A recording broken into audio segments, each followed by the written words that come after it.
जय जगन्नाथ सांग मैंने देखते मु आउ गोटे नुआ ब्लॉग नहीं आसी देखिपे छुई आलू बैगण तरकारी देखिपे कौन कौन दरकार मु देखी दूसरी प्रथम देखिपे स्टार्ट करवा आम वीडियो को रसुण पिज सोरिष जीरा शुक्ला लंका को ग्राइंडिंग कर तापर तेल गरम कर आलू प्रथम भाजीदबा भलसे तेल भाजीदबा लाल कलर हवा सारी भाजवा देखिए मो आलू भलसे टिके आसला तेल बाहरी बाहरी गला तो ये स्टेज आम कौन करना आलू को बाहर करदे देखो लगी जाऊँगी भी तौलटा टे जेहेतु गोटे हाथ मोबाइल गोटे हाथ भिडियो करना से तो से स्टेज बाटी रखी मसला जमी सोरिष जीरा शुक्ला लंका रसुण पिज को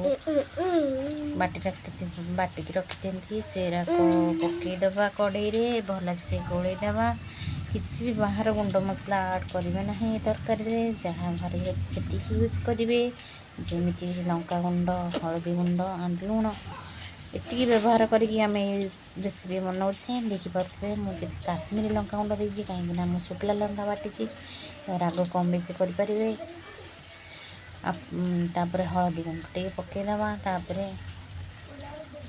लंका गुंड पकईवा रेड चिली राग पकईवा अल्प देखिपे भल से गोलैदबा देखिपे ये तरकारी बहुत स्वादिया समस्ते तो विभिन्न प्रकार करके खाई समस्ते खाई ये स्टाइल थे बनई खातु केमी लगुच आपण मैंने सेयार करेंगे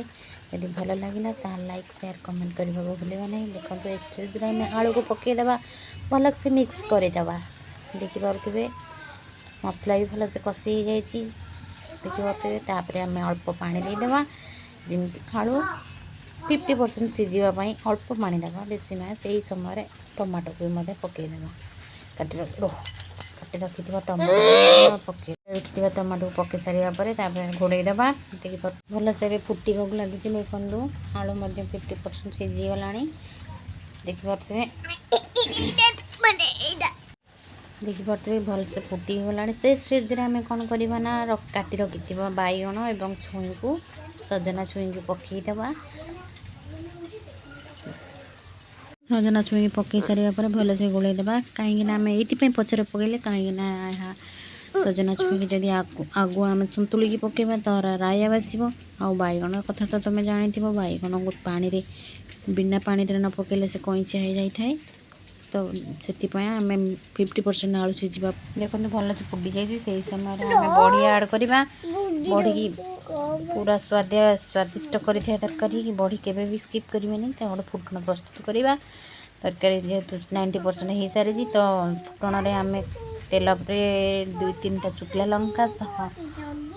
कटाई पिज अल्प किसी टमाटो आड करवा 2-4 फूल रसुण छेचिकी बेसी दरदर छेचा कर बेसी छेचा ना चोपा लगी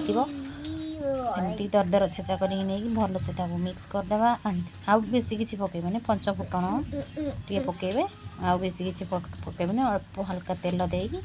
आपको भल से भाजीदेवे पूरा भाजबे अल्प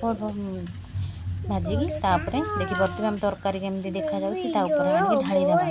ढाली दी सांगे सांगे कौन करवा मिक्स करवा देखो सब छुई आलू बैगण सब केमती मैंने गोटा गोटा गोटा गोटा देखा जाऊँगी मैंने तरकारी परफेक्ट हो सारा देखिपे कलरटा केते भल आसी एमती थे ट्राए कर निहाती घरे खातु जदि भल लगी मो वीडियो लाइक शेयर सब्सक्राइब करेंगे आशा करुँगी मो वीडियो आपण मानक भल लगी जय जगन्नाथ आसूची पुणी गोटे नुआ ब्लॉग पुणी एक नुआ ब्लॉग।